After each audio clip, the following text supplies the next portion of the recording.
they know something we don't know. We'd like that before we proceed. Okay.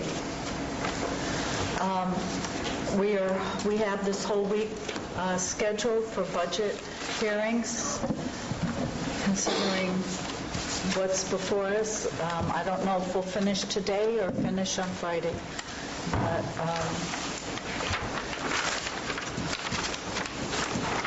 let's proceed, so hopefully we can finish today. Ms. Boyce, would you like to take us through? Sure. Thank you, Madam Chair, members of the board. Today we're here to talk about our final budget hearings and the changes that have been made or recommended for your consideration and action from the recommended budget, which was adopted in June. And we often refer to the recommended budget oftentimes as the proposed budget, but Linda Church's Auditor Controller informs me that the recommended budget is the proper new title when we refer to our formerly known as proposed budget. So just point of clarification. The final, final budget continues to present challenges to all counties, including Calaveras County.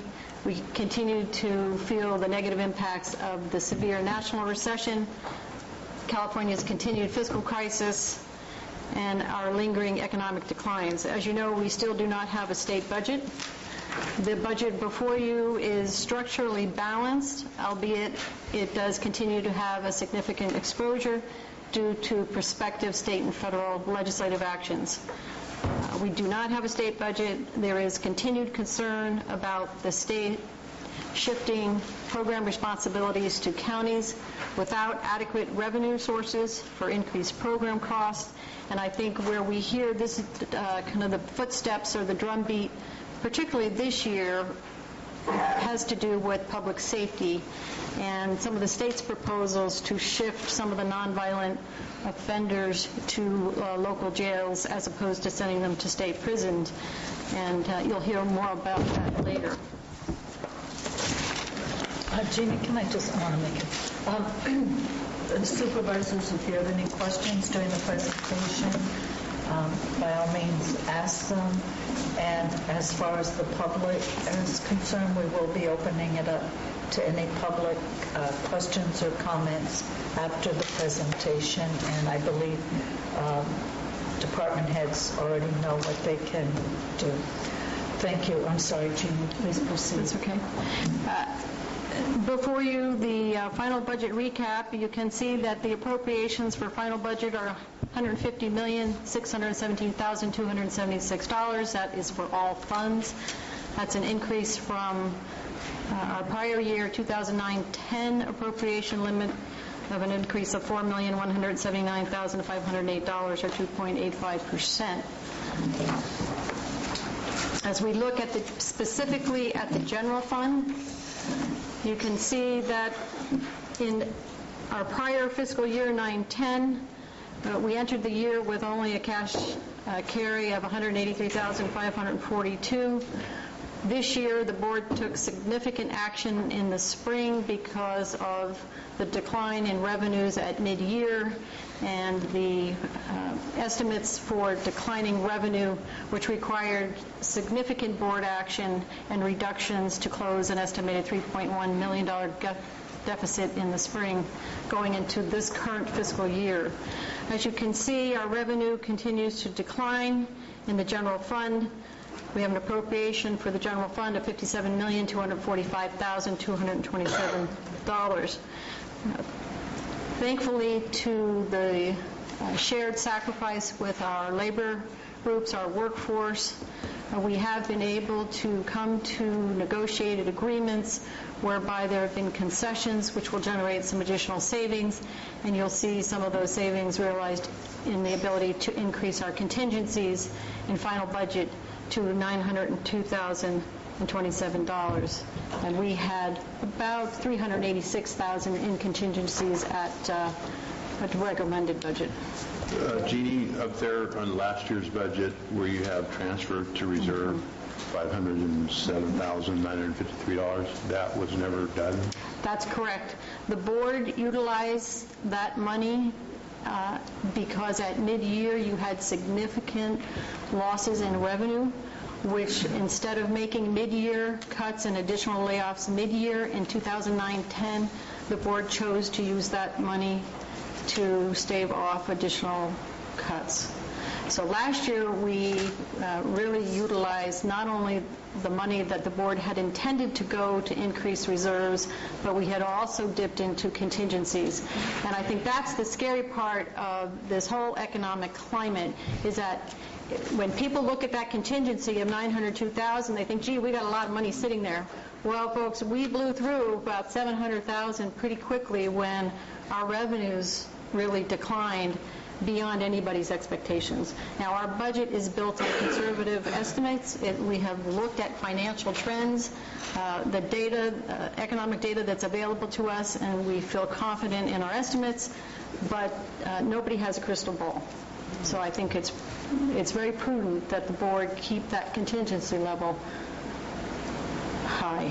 And at this point, it's about 2.2%, 2.4.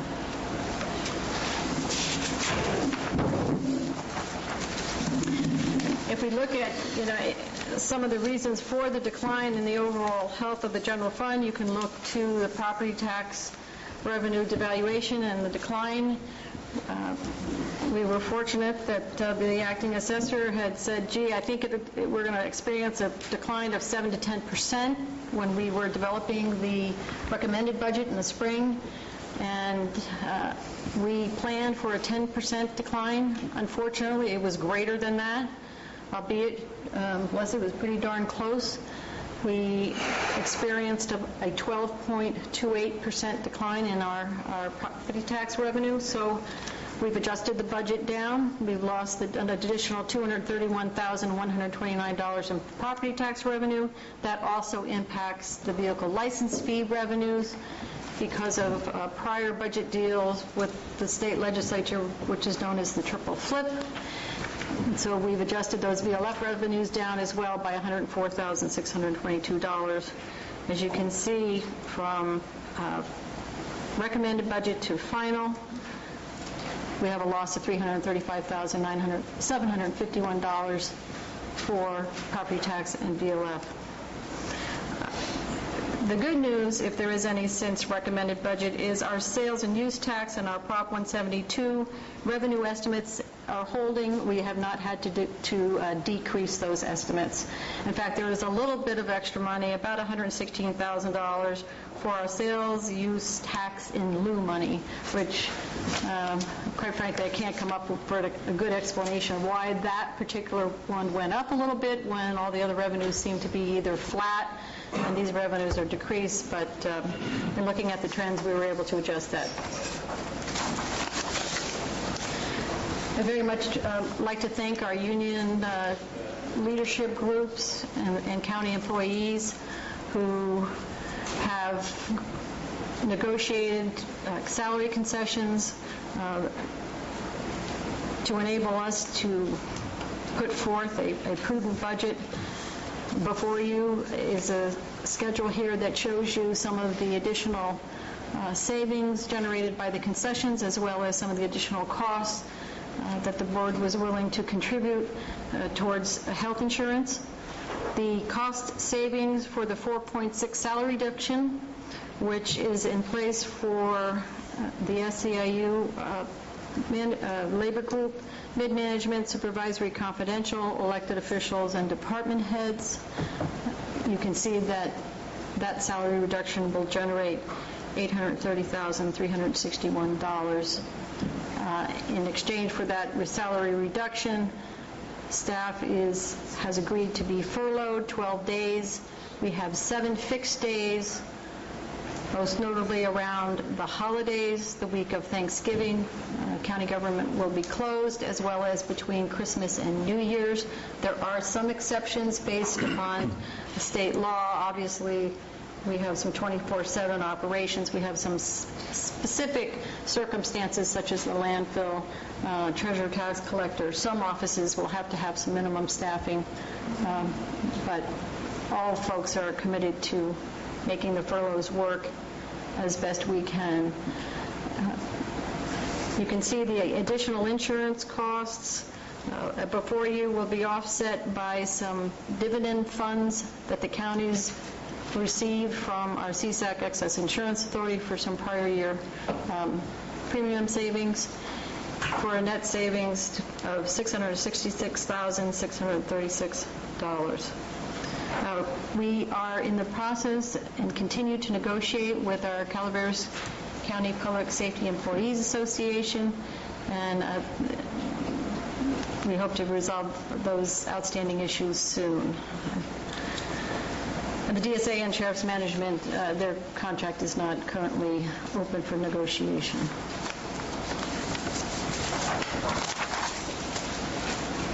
Before you, I'd like to run through some costs that we've included in the budget, and these are conversations that we've had with departments about their business operations, some concerns about staffing. Some of the issues before you are priorities that the board adopted as part of recommended budget. In the district attorney's office, there were 2 positions that were scheduled for layoff mid-year. Since recommended budget was adopted, a senior DA investigator has decided to retire. Because of his retirement, there will be salary savings to the department, enabling them to bring back the paralegal and deputy district attorney, or prevent the layoff, I should say, of mid-year, with the savings that are generated from that DA investigator position. It does also provide some additional extra hire funds for the DA's office to be able to utilize an investigator on an extra hire basis. And those costs have been included in the budget, and we'll come back to the board for your approval of these items when I finish the presentation. On the UC Cooperative Extension, at recommended budget, there was a decrease in the 4-H coordinator's position to a .8 FTE. There was considerable discussion about lease costs for their space. We were able to negotiate a significant decrease in rent for that space, enabling the 4-H coordinator position to be increased from .8 to .9 FTE, along with some adjustments in their services and supplies. They had some problems with their computers that had to be fixed. We are currently in discussions also on the UC Cooperative Extension with El Dorado County, Amador, and Tuolumne about possibly forming a JPA to reduce the administrative oversight and provide for some more professional expertise in specific subject areas. And we'll be bringing that back to the board. That's under discussion, as I previously mentioned to the board. In the sheriff's operation budget, there's a couple of issues here. There's a situation where there's a single classification of a community services assistant, and we're recommending that you replace that with a sheriff services technician because it allows for a broader use of expertise and training across various activities. Currently, they share duties now. We can't afford to have single classifications, and I think this is a bigger project. This is just one illustration of where we need to broaden our classification systems, and will be a high priority this next year. The sheriff has a resignation of a deputy sheriff position. He is requesting that we not fill that deputy sheriff position, but rather take the salary savings and put that money into some extra hire, which will allow the deputy sheriffs that are currently providing security to the court to be transferred back to patrol, fill that backfill with the extra hire. It makes a whole lot of sense to have an extra hire pool for the court security as well as the jail. In the jail, because of those savings from that deputy sheriff who has resigned, it allows us to put $20,000 into the jail extra hire, as well as to provide some additional funds, $4,094, for relief for some of the cooks. As you know, there was a cook that was laid off. And, in 24/7 operations, it just makes good business sense to have an extra hire pool in the event that someone is sick, goes out on medical leave, has vacation, so that we don't incur more costs by having to pay overtime, as well as there's some concerns here with, frankly, taking care of our staff to prevent staff burnout. So we're doing the 45,000, the 20,000, the 4,000. All with salary. Okay. All with salary All offsets. because of that one That's correct. vacant position. So it's really a better use of the money that's allocated. So you'll put, so there'll be the two deputies that work the courts, then will be back out on the street, because then you'll be using like we were using before. That's correct? That's correct. Thank you. Technology services.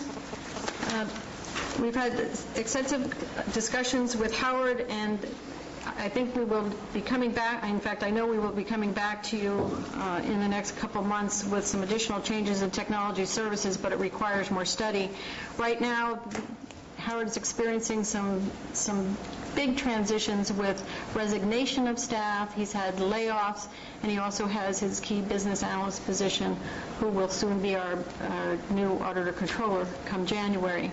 And in that transition, there really is a need to ensure that our technology interface between our auditor controller's office and our technology services for our IFAS is operating efficiently, and that there's some cross-training, and we're suggesting that the board allocate $17,000 in teeter funds to help shore up that infrastructure. For the auditor controller, this is an interesting circumstance whereby there was a mid-year layoff pending of the assistant auditor controller. This is part of the unfortunate cost reduction strategy that the auditor controller put forth to meet her 17.5% reduction at recommended budget. By the county ordinance, the person that holds the assistant auditor controller position has the ability to bump back to a previous position that he or she held. In this instance, the assistant auditor controller has requested a bump back to her accountant auditor position. So we are going to need to increase that position from 0.8 to 1 full FTE, and it will require the layoff of a less senior person in that position currently. So in essence, you're trading one layoff for another. You do have some salary savings overall with the changes, and I think both Linda and Francine can speak more to that if necessary. On the Public Works side, Public Works, since proposed budget was adopted, as part of proposed budget, the deputy director position was eliminated to shore up some salary savings.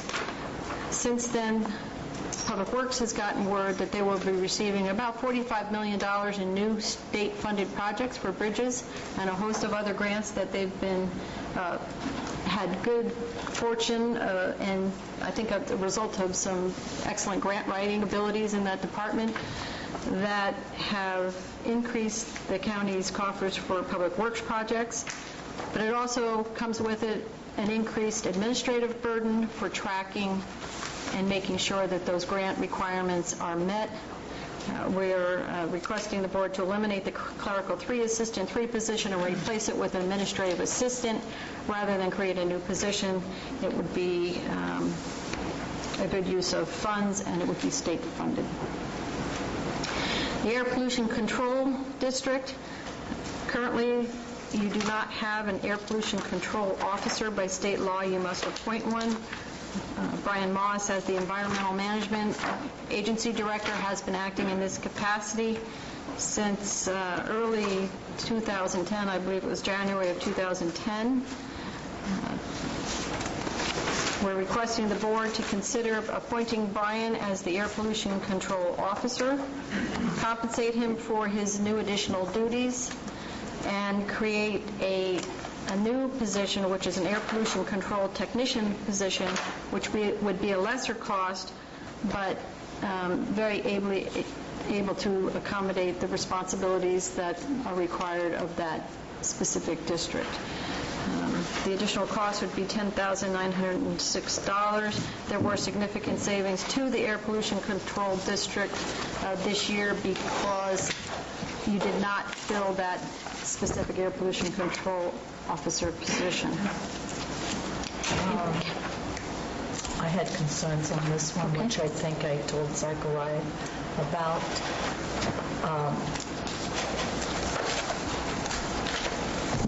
It wasn't addressed, but how are we paying for that, the technician, and I felt like it was very fuzzy. Now, that could be a management issue, not a budget issue, but I did have concerns about that. So your concerns is how we would pay for the technician position? Well, it wasn't just my concern about how we... Did you tell her? Yeah. Well, I'm trying to remember. Okay. There were a lot of things that were on the list yesterday. Well, I think it's maybe more of a management issue than a budget issue, so we can discuss it later. Okay. These will come back to you for board. Operational impacts, or? I'll discuss it with the CAO and the department head. Okay. Moving on to County Council, as part of the 17.5% reduction as part of proposed budget, County Council had proposed that his office take 27 days of voluntary time off. It's become very apparent that it's penny wise and pound foolish. County Council is not able to meet some stringent guidelines that they must meet for court, for litigation and claims. And although the staff has taken 4 VTOs to date, we are recommending that you put back some funding to County Council, which will help us avoid having to hire some outside counsel at an additional higher cost. For community organizations, the board is a member agency of the Upper McCallum River Watershed Authority, the Joint Powers Authority. We had a study session on this, and I've included the cost of membership in that JPA for the board's consideration.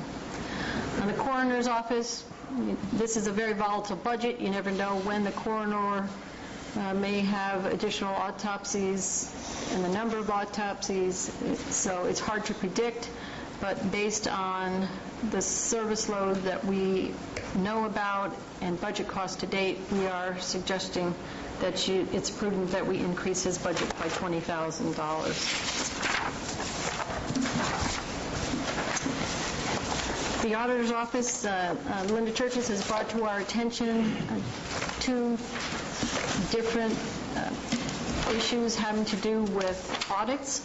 One has to do with a recent state audit of our court fines, and the state has found that the county has an audit exception of $496,040. I believe this was for a period of 0304, fiscal year 0304 through the current, or 910, fiscal year 910.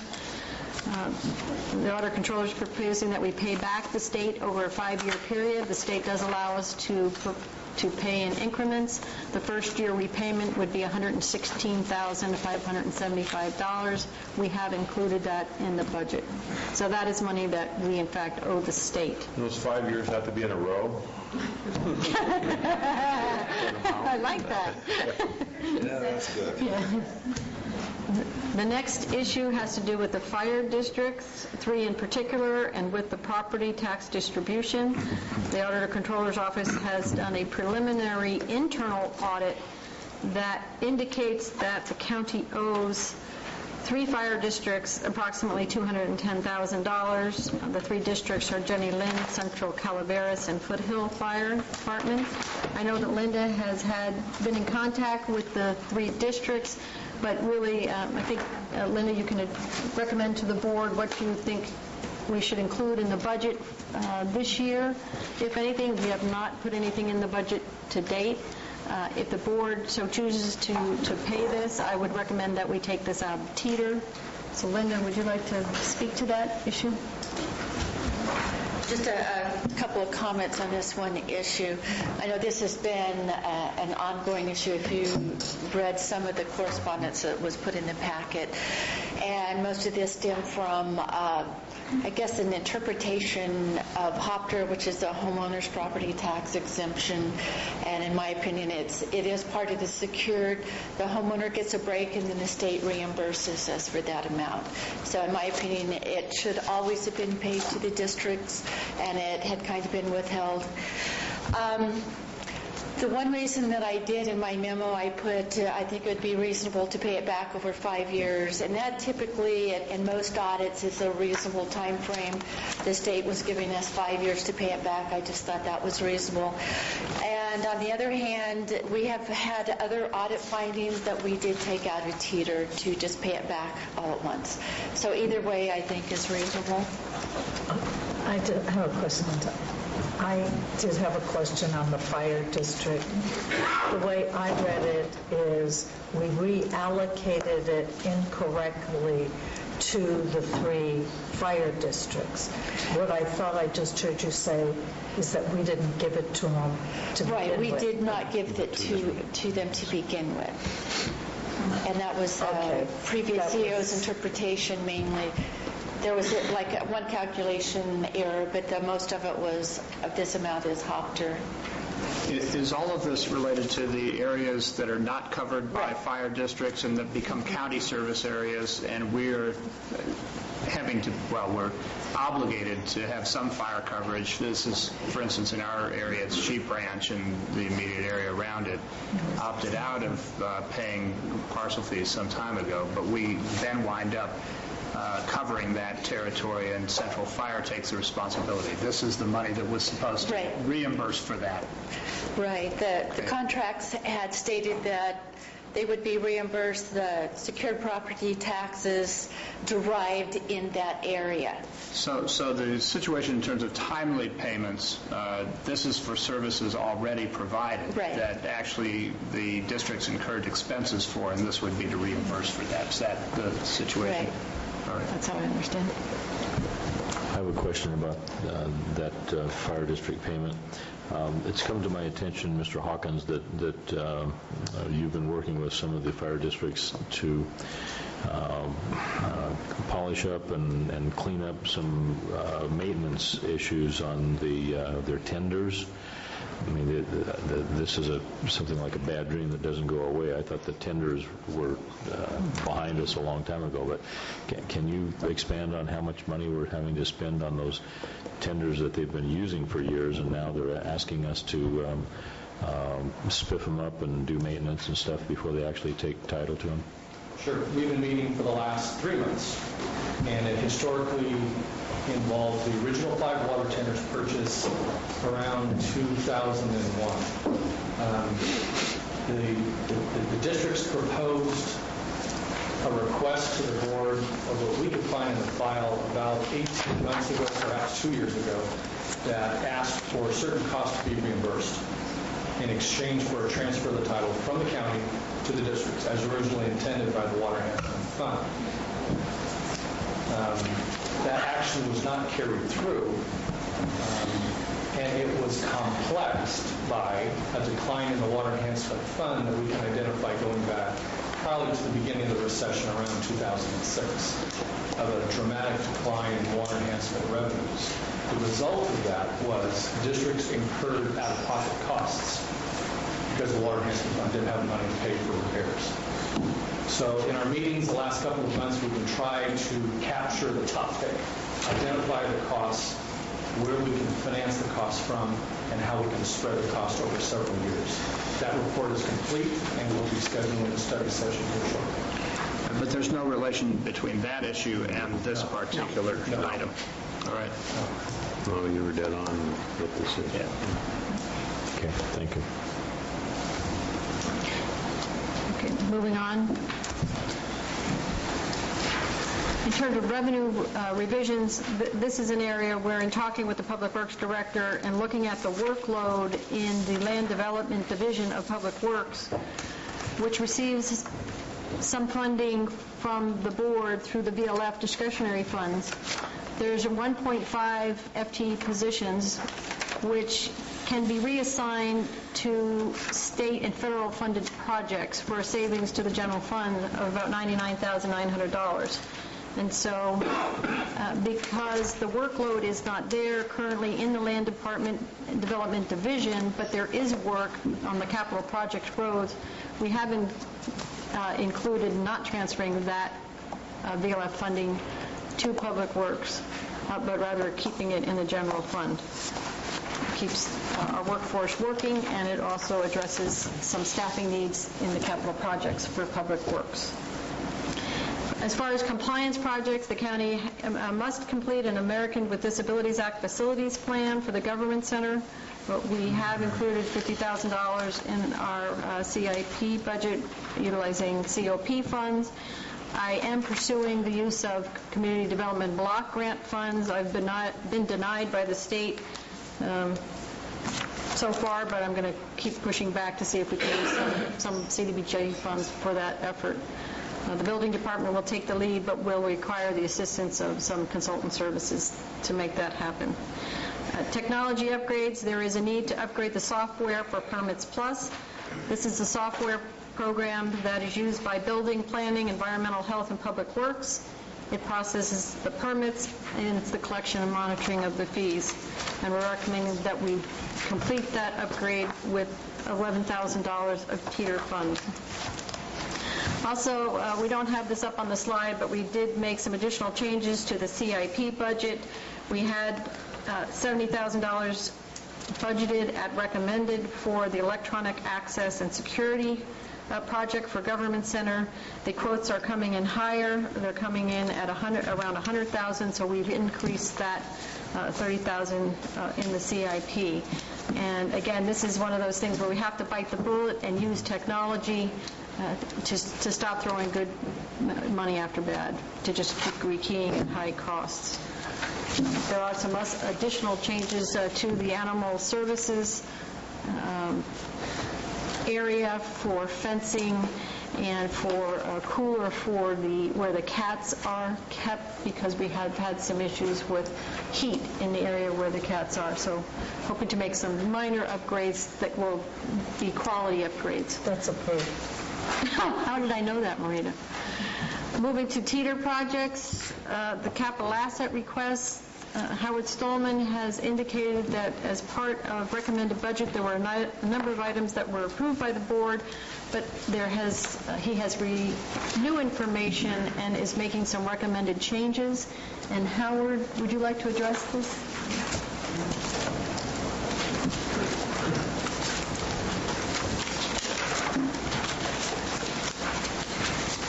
Good morning. At the recommended budget, we were looking at an enterprise vault solution. As part of our discussion on the electronic media use policy, I let the board know that at some point we would be coming back with a recommended solution that would help us to save and retrieve emails. After review of the technology and meetings with County Council, we've actually determined that we would like to come forward with a different proposal, a slightly less expensive proposal, and ask that would be funded. The server virtualization project, we had initially teamed with an IBM partner to look at server virtualization for the first time in Calaveras County. Server virtualization allows us to save on our footprint for servers and virtualize. So we would essentially be gaining the benefit of running multiple servers off of, in a sense, one server. When we first started that project, we had more than one server slated for virtualization. Since recommended budget and now, a couple of those servers that were slated for the virtualization project actually died. One of them was the building department server, which is now in there as part of the tier request. So we needed to move forward more expeditiously. So at this point, we're recommending that the server virtualization project, while still a good thing, be taken out of this year's budget and considered at some time in the future. The call manager project, part of that was approved at recommended budget.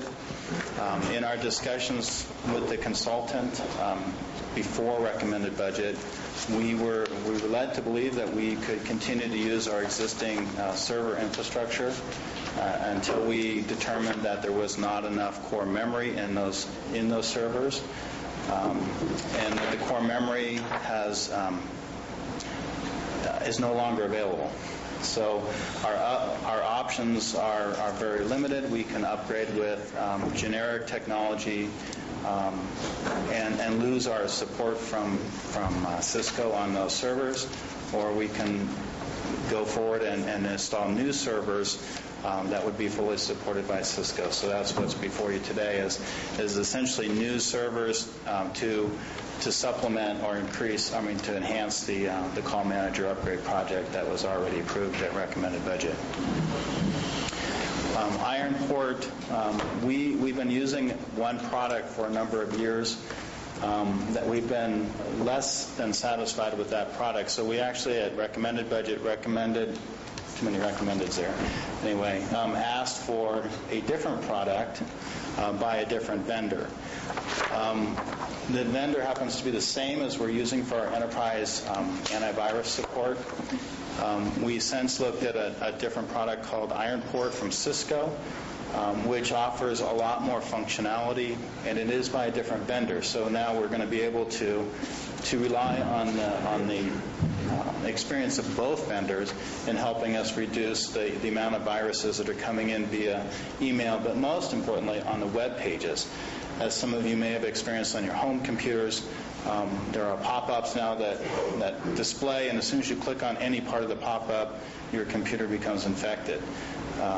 We spend countless hours fixing those several times a week, sometimes requiring a whole 8 hours, and sometimes actually more than that to rebuild those systems. So we looked at the Ironport product, which should help us greatly reduce the number of occurrences that we have to, or the times that we have to actually spend rebuilding computers.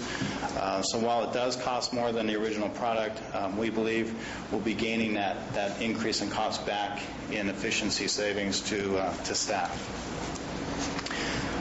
The SCCM project was included at preliminary, and essentially what that does is it gives us the technology to be able to push applications and software through our network in a more efficient way than we can do it now, and should lead to greater staff efficiency as well. The ARC Defender email project is actually the replacement for the Enterprise Vault, which was what I spoke about at the beginning. So that is the new recommended product. You can see that there are some savings there, approximately $20,000 for that different product. Questions? Thanks. Thank you, Howard. We're back to the state budget. I feel like this is like a broken record. We still have a $19.1 billion deficit. I think we've been saying that every week for the last 10 months. The legislature's Budget Conference Committee has met, and they have recommended over $8 billion worth in spending reductions, but the budget final negotiated deal remains elusive. In the Budget Conference Committee report, there still is $95,000, which is a reimbursement that is owed to Calaveras County for the May 2009 special election. What we have not yet built into this budget, which is a potential draw on contingencies if we don't include it, is the potential cost for another special election, which the governor has called depending on the outcome of the November election for Senator Cox's seat for the Senate 1 district. That cost is approximately $85,000. That special election date is January the 4th, 2011, if it's needed. As one proposal that's been bandied about as part of the budget negotiations is to securitize the pre-2004 state-mandated costs owed to counties. For Calaveras County, this is about $266,000 of one-time revenue that's owed to us for many years back. There are no details on this proposal. It's being bandied about similar to how the state chose to securitize the Prop 1A last year, but it's unclear if this will fly and what the details will be in terms of how much it will cost us to securitize for that amount of money. Some counties are owed significant amounts of money, so we'll see what happens with that, but we're watching that. The Big Five, which is the state leadership, both the majority and minority leaders of both the Senate and Assembly and the governor, continue to meet, although the governor is in Asia for a week. There was a budget drill the state at the end of session, which was August 31st. Nobody anticipated that the budget would pass, and it did not garner two-thirds vote in either house. The governor continues to pledge no new taxes, spending cuts, and pension reform as his insistence to signing a budget. The Democrats are saying we've cut deep enough. We cannot afford to cut the safety net any further. And then they continue to work on various tax swap proposals. They're trying to come up with a tax swap whereby there would not be any net tax increase to any specific income group, and that's quite a challenge. The Republicans have continued to pledge no new taxes. So you can see that compromise is difficult. The state controller had said that he was going to be issuing IOUs likely in September. Last week he came out and said the state's cash situation has improved somewhat and does not anticipate having to issue those IOUs until October. Now, some folks believe that that has actually given the legislature a little more breathing room, and the pressure's off them to come to a negotiated deal with the budget. So I think for us, it's not, there's no winners. I don't think there's any winners. Even though Calaveras County has been subject, we are one of the counties that we are not having our cash deferred for a number of our programs, such as social services. The state controller has said that he will not pay the highway users tax accounts, the HUDA money, to counties until there's a state budget. That money, when I talked to Tom Garcia yesterday, is you better hope it doesn't snow, Marita, because it's snowplow money. It's money that's used for snow plowing. Hopefully it won't snow before there's a state budget in place. It's anybody's guess in terms of the state budget when we'll get an agreement. Some folks believe we won't get an agreement until after the November elections. Unfortunately, lots of people being hurt by it, and the longer that we delay having a state budget, the deeper the cuts will be if, in fact, local jurisdictions are part of the negotiated deal for cuts. At the recommended budget, the board had several priorities. One of them we talked about was the electronic monitoring program, which would require the funding of a deputy probation officer and various equipment, and we had identified some sources of payment for that. The other one was the 911 dispatch center, a dispatcher that was laid off, to be able to try to find some funds to bring back a dispatcher. And the district attorney's office, the paralegal, and the deputy district attorney, both of whom were scheduled for layoff in December. We have found the funds to fund the paralegal and the deputy district attorney because of that senior investigator retirement. The other two items require some discussion.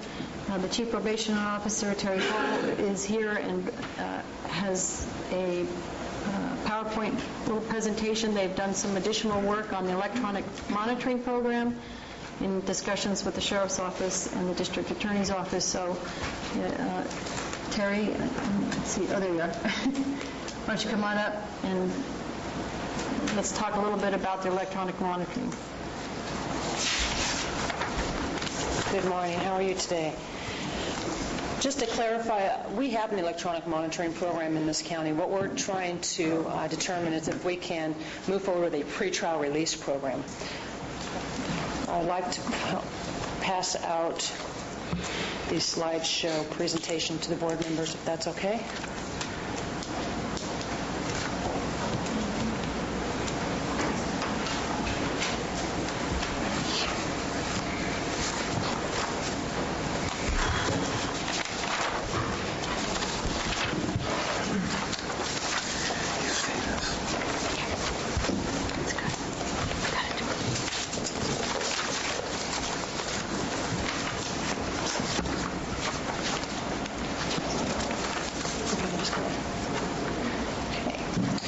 If you recall, back in June, Criminal Justice Partners presented the idea of developing a pretrial release program to the board.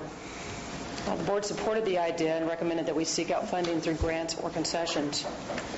Unfortunately, we do not have a way to fund this program other than what we had presented earlier in the year. We have squeezed out a few more ideas as far as dollars, and we'll work through this slideshow and show you exactly where we're going with this. The question is, at this point, do we have enough money to run the program? And we think that the bigger question is, how can we afford to move forward without this program? The impacts to the jail when the court order capacity is rescinded are as follows. There's going to be a noncompliance to Title 15. Sentenced inmates will be released. The jail will become an unsentenced facility. The inmate population will increase. Safety for inmates and staff will be jeopardized. There'll be evacuation concerns. There'll be legal exposure for the county. Medical and food costs will increase. And currently the kitchen is understaffed for increased food preparation. So, Terry, may I just ask you a quick question there? Would you just go back to that slide? Certainly. Why are we assuming that the court-ordered capacity is going to be rescinded prior to the opening of a new jail? There was a discussion with the Superior Court judge, and that was their intent, and that was brought before the board back in June, and the intent was to start that September 1st, and then we asked for an extension, and we've got, at this point, we're just kind of waiting to see what the board... Why would the judges want to do that when we're in the process of building a new jail? I believe the concern at this point is they are concerned with the inmates being released without posting jail. I don't have a complete answer for you. All I know is that that's what they relayed to us. They wanted to start imposing bail on inmates that were being released early. Well, I mean, this is what you get if you do that. I mean, do the judges understand that if we don't have the money to implement some other program? Yes, I believe they're well aware. Okay. The estimated annual cost to operate the pretrial release program includes the following. One full-time deputy probation officer with a salary of $100,954, 40 GPS units at $94,500. Actually, it says 900, excuse me. Fuel, oil, AT&T, Wi-Fi, cell phone cost at $2,800, an annual cost of $198,658.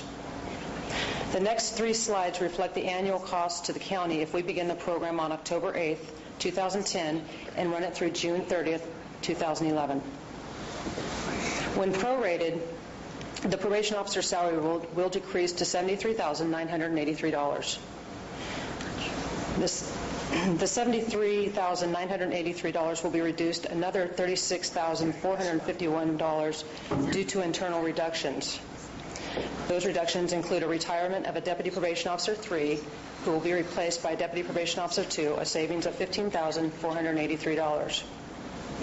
A loss of a Deputy Probation 3 officer to this program and to be replaced by a Deputy Probation Officer 2, a savings of $20,968. GPS equipment will be prorated to $70,200. If allowed, the Criminal Justice Facilities Construction Trust Fund will cover the expense of this equipment. Therefore, there would be no net cost to the general fund for fiscal year 2010-11.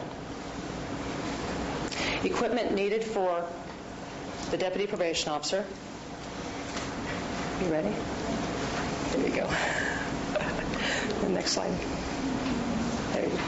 Equipment needed for the Deputy Probation Officer will be one cage vehicle, which the Sheriff's Office would provide, fuel and oil at annual cost of $1,724, but with a prorated amount of $1,296. Vehicle maintenance would be absorbed by the Sheriff's Office. A laptop computer would be provided by the Sheriff's Office. AT&T Wi-Fi services for GPS coverage, an annual cost of $720, but a prorated amount of $540. Cell phone amount $360 per year, however prorated would be $270. The firearm, vest, and handheld radio would also be provided by the Sheriff's Office. Terry? Yes. Gina. I mean, it says vehicle absorption by the Sheriff's Office and a laptop by the Sheriff. There's still a cost to that.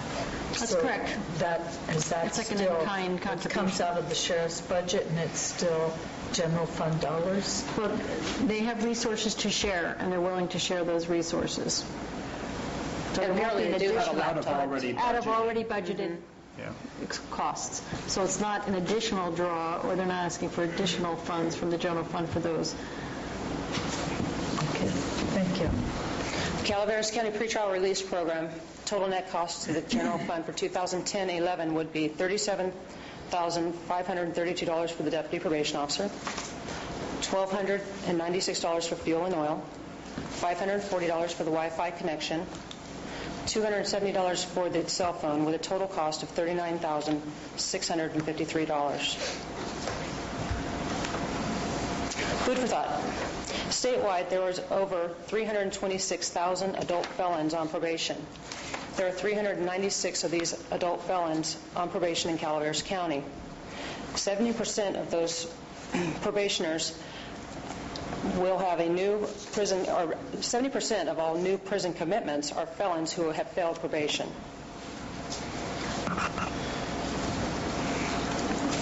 California Community Corrections Performance Incentive Act 2009.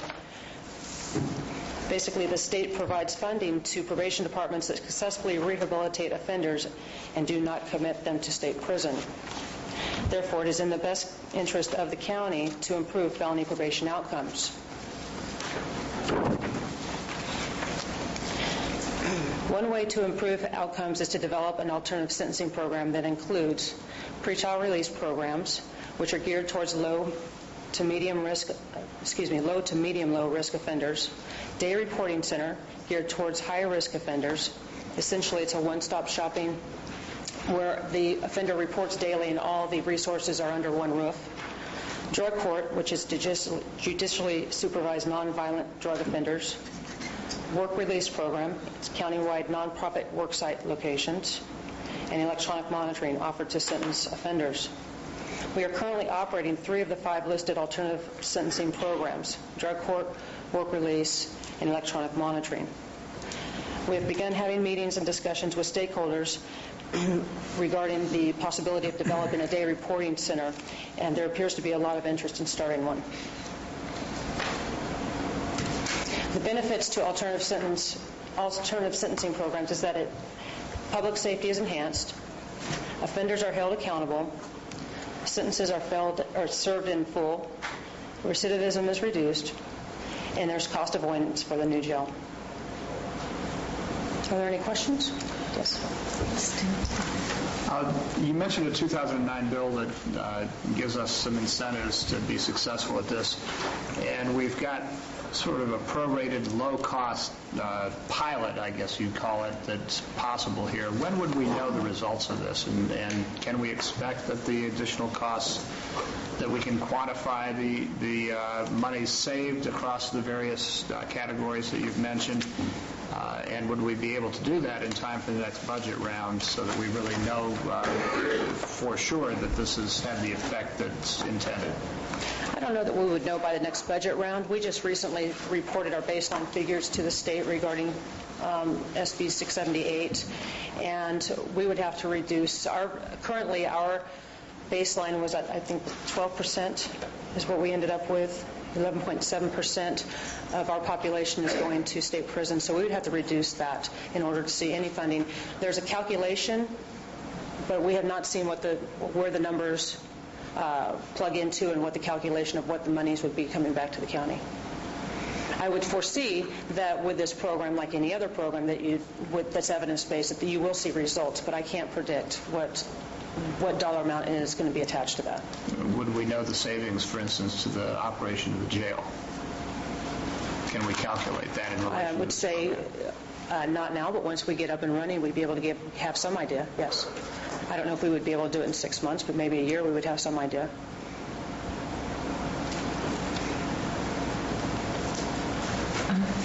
Is there any other question?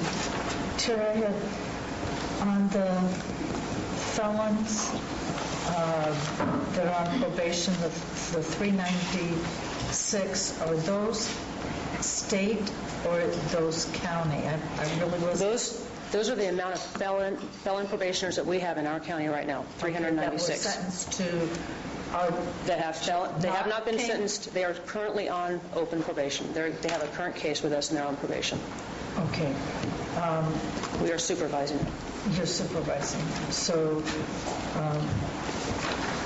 then with this program, they can then work in the nonprofits without a probation officer? I'm sorry, can you restate that? On the work release programs, they can then work on site wherever it is. Right now, park we have, yes, the jail... Without a probation officer. That's how it is operating right now. We have Dave Barker from the jail is running a program, and apparently, from what I understand, he has 5 sites in the county. 4 actually are working right now. He has one site that he can't send people to. He has approximately 20 inmates that he sends to these sites, and they are doing work on behalf of the county. They are paying, I think it's $20 a day for this program. What I would like to see at some point, I've been trying to establish a program like Amador County that is it's countywide, and each town has at least 4 or 5 sites that you can send offenders to. I think because it's such a small program right now, I'd like to see it expand and be able to incorporate more sites to send offenders to. But it is very small, but we do have one. Now, these are all people that are not sentenced to prison, correct? They're on probation. So if we have a person who's on probation through the state, because that's what's happening, or will be happening, will this program be also applied to them? They won't be on probation through the state. They'll be on parole through the state. Is that what you mean? Yes, okay. Excuse me. That's okay. Thank you. These programs, with the exception of the pretrial release program, are for people that are on probation. The pretrial release are people that have not been sentenced.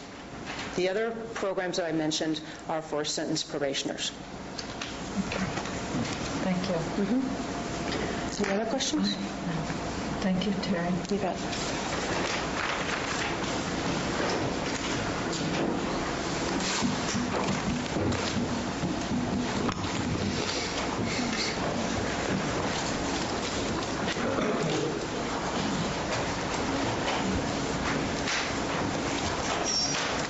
The other priority mentioned by the board was, if there was any funding available, was to